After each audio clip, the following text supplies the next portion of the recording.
Fabio Cannavaro'ni tayinlanishida ishtirok etgan, unga shartnoma taklif qilgan, bu g'oyani bergan odamlarga bitta savolim: niyatingizga erishdinglarmi?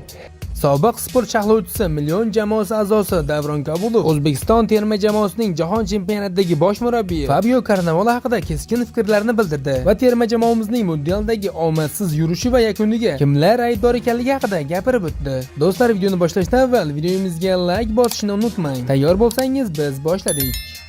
Futbol bo'yicha O'zbekiston milliy terma jamoasi jahon chempionatidagi ishtirokini yakunladi va e'tibor bergan bo'lsanglar, Qo'shma Shtatlarga kelganimdan buyon terma jamoamizning o'yini haqida, uning natijalari xususida fikr bildirganim yo'q. Chunki terma jamoamiz a'zolarining aksariyati, yetakchi futbolchilari, asosiy o'yinchilari Instagramda meni kuzatishadi va bunaqa sharoitda ularga ruhiy bosim o'tkazish, musobaqa paytida chalg'itish yoki hayollarini negativ bilan to'ldirish fikridan uzoqda edim va ana endi nazarimda fikr bildirsak bo'ladi. Undan avval esa terma jamoamizni O'zbekistonni har bir shahridan turib qo'llab-quvvatlagan, kechasi uxlamasdan futbol ko'rgan, qolaversa viza bilan bog'liq muammolarni bartaraf etib, Amerika Qo'shma Shtatlarigacha yetib kelgan, Amerikada istiqomat qilayotgan barcha vatandoshlarimizga, qolaversa Qo'shma Shtatlarda yashovchi Qozog'istonlik, Qirg'izistonlik, Tojikistonlik, qolaversa Turkmanistonlik hamma muxlislarga kattakon rahmat etmoqchiman. Futbolchilarimiz nomidan, o'zbek futbol jamoatchiligi nomidan.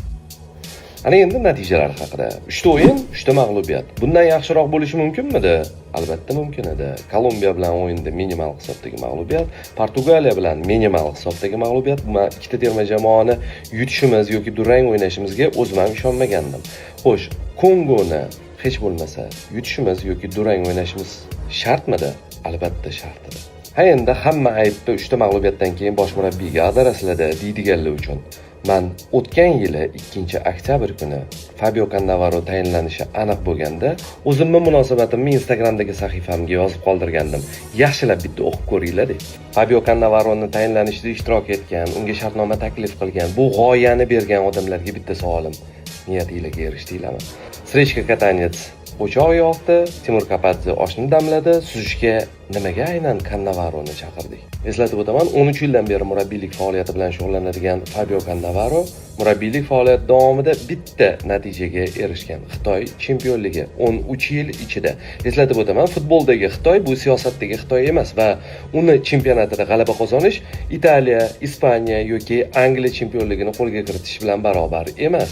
Va o'zi umuman aholisining asosiy qismini daromadi, oylik maoshi $400 dan oshmaydigan mamlakat uchun 4 million yevrolik murabbiyni olib kelish qanchalik sog'lom fikr? Futbolda odatda murabbiy natijaga erisha olmasa, qo'yilgan vazifani uddalay olmasa, ishdan ketadi. Kapadzeni nima sababdan bo'shatdik? Jahon chempionati yo'llanmasini oxirigacha qo'lga kiritib bergani uchunmi? Jahon chempionati yo'llanmasini qo'lga kiritishimizda Jaloliddin Masharipov, O'tkir Yusupov, Aziz Turg'unboyev kabi futbolchilarning o'rni beqiyos edi. Xo'sh, nima sababdan aynan bittasi turnir arafasida tarkibga kiritilmadi, ikkinchisi qaydnomadan so'nggi soniyalarda sirli ravishda olib tashlandi, uchinchisi musobaqa davomida birdaniga ikkinchi darvozabonga aylanib qoldi.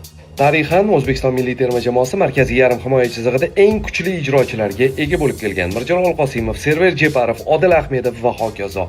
Tasodifni qarangki, aynan birinchi marta o'z tarixida jahon chempionatida ishtirok etayotgan O'zbekiston milliy terma jamoasida aynan markaziy himoya kuchsiz nuqtaga aylandi. Xo'sh, bitta savol.